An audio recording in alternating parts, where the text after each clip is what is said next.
मुझे जनधन अकाउंट खोलने के लिए मैं हर दूसरे दिन बैंकों के साथ वीडियो कॉन्फ्रेंस करता था, मेरे अफसरों की मीटिंग करता था कि गरीब का बैंक अकाउंट खुला के नहीं। फिर आधार, आधार भी देखिए इतनी पवित्र चीज, और सभी सरकारों ने कैसे उसके साथ जुड़ी हुई थी। लेकिन जब मेरी सरकार आगे बढ़ने लगी, सुप्रीम कोर्ट में ऐसे अड़ंगे डाले, ऐसे अड़ंगे डाले, भांति भांति उन्हीं लोगों ने डाले, पॉलिटिकल पार्टी के लोगों ने डाले। फिर मोबाइल डिजिटल इंडिया मेरी मूवमेंट, तो आधार, मोबाइल और जनधन अकाउंट, ये ऐसे ट्रेनिंग, और ये मेरे मन में डिजाइन क्लियर थी, कोई बाद में नहीं आई।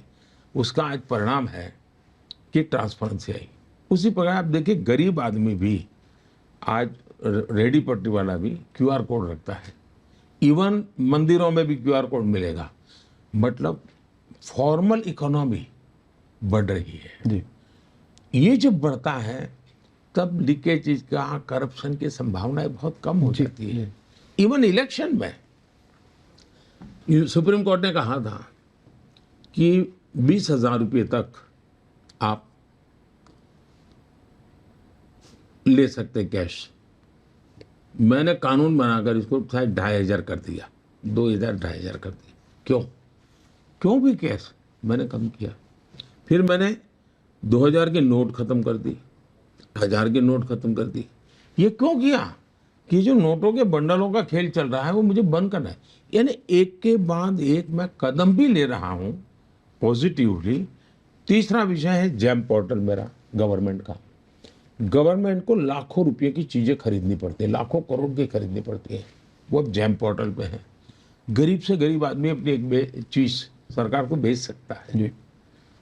कोई टेंडर की ये ओपन है, सब चीजें ओपन है, सारे चीजें ऑनलाइन ऑक्शन होने लगी, तो ट्रांसपेरेंसी इतनी आई है।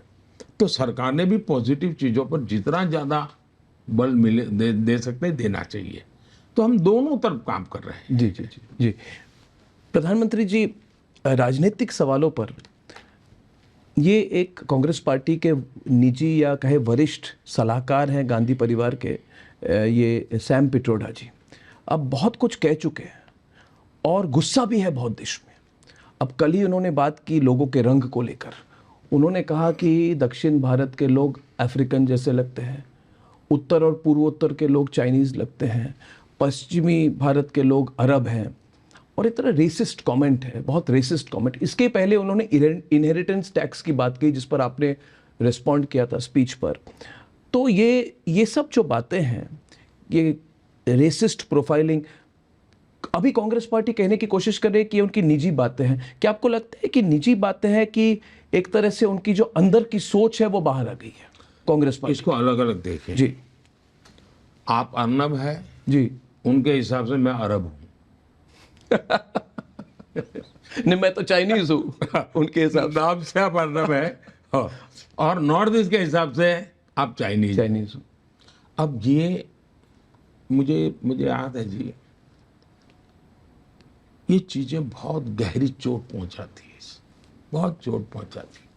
और मैं उस समाज से आया हूं, उस सामाजिक आर्थिक तबके से आया हूं, तो मैंने ऐसे अपमान बहुत झेले हैं, इन कारणों से झेले हैं।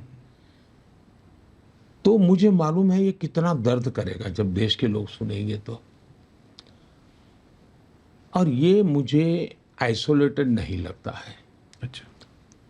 कल जरा तूफान ज्यादा हो गया तो उन्होंने श्याम पित्रोड़ा से इस्तीफा ले लिया, लेकिन उसके 5 दिन पहले उनका एक खुद का शाहजादे का एक मीटिंग का रिपोर्ट देख लीजिए। उसमें वो कहते हैं, यानी वर्ग विग्रह यही उनके लिए रास्ता बचा है। पॉलिटिकल अचीवमेंट के लिए वर्ग विग्रह इनकी सोची समझी रणनीति है। इसको लाइट न ले देश के लोग, और इसको राजनीतिक आरोप प्रत्यारोप के उसमें सीमा में बांध करके न रखें। एक गंभीर विषय है। उन्होंने कहा कि ये जो पेपर सेट करने वाले होते हैं अलग अलग एग्जाम के, नीट के वगैरह, वे सारे अपर कास्ट के लोग होते हैं और वो बहुत ही कम है। वो ऐसे पेपर सेट करते हैं इसलिए तुम दलित आदिवासी लोग नापास होते हो। फिर उन्होंने उदाहरण क्या दिया कि अमेरिका में जब तक गोरे लोग पेपर सेटर थे तब तक काले लोग फेल होते थे। जब से काले लोग पेपर सेटर बनने लगे तो गोरे लोग फेल होने लगे। ये उदाहरण काले गोरे का और सप्ताह के बाद श्याम पित्रोड़ा का बयान दो अलग नहीं है। इसका मतलब उनकी जो भी कोर कमेटी की मीटिंग हुई होगी उसमें ये सारे विषयों की चर्चा हुई होगी। ये ठीक है, शाहजादे की खुद की कुछ मर्यादा है, इसलिए वो जितना बोलना चाहिए वो नहीं बोल पाते होंगे, तो बाद में श्याम पित्रोड़ा को पूरा करना पड़ा। जो वहाँ अधूरा रह गया उन्होंने पूरा किया, लेकिन ये वेल प्लान्ड है। दूसरा, इसी मिस्टर श्याम पित्रोड़ा के लिए कांग्रेस पार्टी ने भी 15-20 दिन पहले ही एक ऑफिशियल स्टेटमेंट दिया कि हमारे बहुत वरिष्ठ व्यक्ति हैं, बहुत महत्वपूर्ण व्यक्ति हैं, लेकिन ये विषय में ऐसा ऐसा है। तो उन्होंने इनकी ओनरशिप ली थी। कल उन्होंने भाग खड़े हुए, लेकिन देश ये गलती नहीं मानता है, ये सोची समझी साजिश मानता है।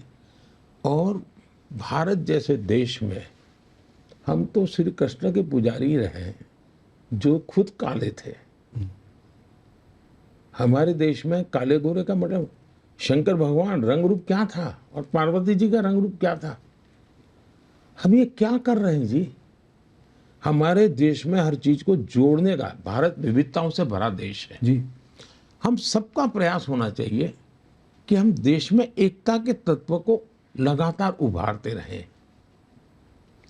जैसे मैंने स्टैच्यू ऑफ यूनिटी बनाया तो सरदार वल्लभ भाई के स्टैच्यू को मैं कोई भी नाम दे सकता था, लेकिन उसको मैंने नाम दिया स्टैच्यू ऑफ यूनिटी। फिर वो जो एक पूरा है वो इलाका जो पहले कॉम्प्लेक्स बना, गांव का पुराना अलग नाम था, मैंने उसको एकता नगर नाम दिया। हमारी सरकार ने योजना बनाई पूरे देश में स्टेट कैपिटल में एकता मॉल बनाओ। एकता मॉल के पीछे मेरी कल्पना ऐसी है कि उस एकता मॉल में हिंदुस्तान के सभी राज्यों का खाने के लिए कुछ न कुछ उपलब्ध हो। सभी राज्यों की वन डिस्ट्रिक्ट वन प्रोडक्ट जो है सभी राज्यों की वहाँ अवेलेबल हो। वहाँ पर उस स्टेट के अपने, तो मैंने लखनऊ में भी मानो एकता मॉल में गया तो मुझे केरल की जो चीज़ चाहिए मुझे मिल जाएगी। मैं लखनऊ के मॉल में एकता मॉल में गया तो मुझे नागालैंड की चीज़ भी मिल जाएगी।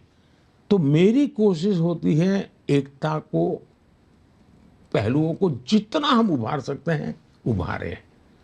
इनकी कोशिश है देश को जितना ज़्यादा टुकड़ों में बांटे, वो उसी दिशा में जा रहे हैं। वो देश को ऐसे